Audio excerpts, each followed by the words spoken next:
যে হয়েছে, আল্লাহরে তো সময় দেয় না। আরে পুরো কাপড়গুলা মা বাবারেও সময় দেয় না, মা বাবার কাছেও যায় না। কি অবস্থা!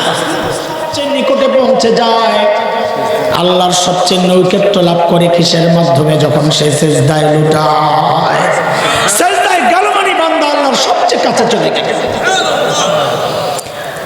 আল্লাহ, এই শোনো, তোমাদের যদি ভালো না লাগে তোমরা চলে যাও, কিন্তু এই দুষ্টামি হাসাহাসি করবা না। আমি কিন্তু একটু তেড়া মানুষ, এই যাবার বিষয়ে যদি সবাই মনে করে যেন আমরা চলে যাবো, কোনো সমস্যা নাই। আমাদের তো এই দায় নাই যে সবাই জাবরায় ধরে রাখতে।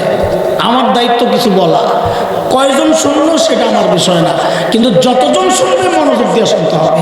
বসে বসে দুষ্টামি করবা, আপনার এখানে কোনো তামাশা করতে বসে নাই।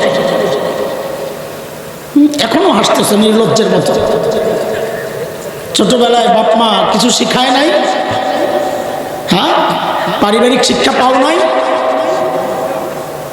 এতটুকু শিক্ষা দেয় নাই মা বাবা? এখনো হাসতেছে। বলেন এগুলা কোন ঘরের ছেলে পেলে? বলেন আছে কোনো ভক্ত? হ্যাঁ, শরম পাইলে হাসে মানুষ।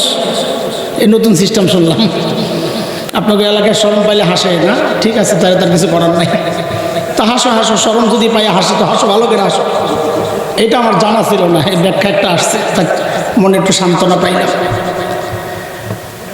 হাসতে থাকো, যৌবন চলে গেলে কান্নারও সময় পাইবে না। তাকায় দেখো, এই যে হাসান জামিলের দিকে তাকায় দেখো। একদিন তোমার চেয়ে তাগড়া ছিলাম, মাইকে মাইল দৌড়াইছি। কেন? শরীরে শক্তি ছিল, কিন্তু এখন তো রাতে উঠতে চাই, মন তো চাই, কিন্তু শরীর তো সায় দেয় না। তিলাওয়াত করতে যাই, ঘুম চলে আসে।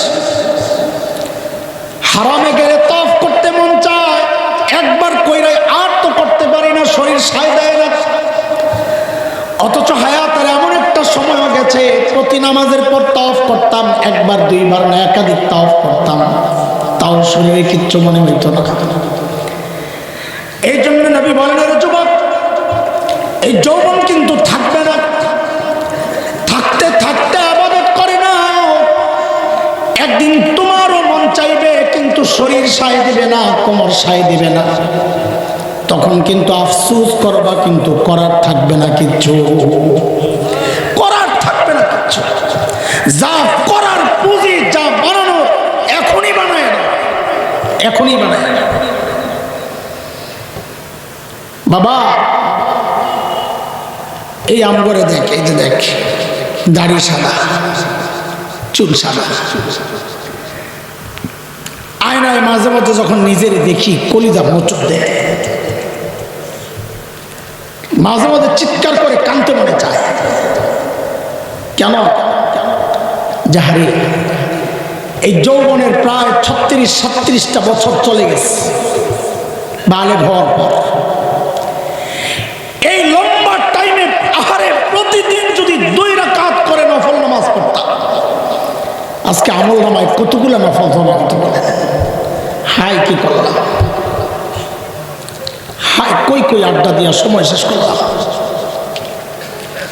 প্রতিদিন যদি একবার করে ইস্তেগফার বাড়তি পড়তাম, তো আজকে আমার আমল নামায় কতগুলো ইস্তেগফার জমা হতো। ভাই, একদিন এই আফসোস তো কেউ করতে হবে। যদি দিল ভালো থাকে, আর বেপরোয়া হলে তো বুড়া হয়েও মানুষ গুনাহ করে, ওর তো কোনো হিসাব নাই। এই জন্য বলি, রে যুবক, একদিন এইরকম বয়স তোমারও হবে। আল্লাহ যদি চান হয়তো মন চাইবে ইবাদত করার জন্য, কিন্তু মন তো চাইবে, শরীর তো সায় দিবে না। এখনকার বাচ্চারা কি যে হয়েছে, আল্লাহরে তো সময় দেয় না। আরে পুরো কাপড়গুলা মা বাবারেও সময় দেয় না, মা বাবার কাছেও যায় না। কি অবস্থা!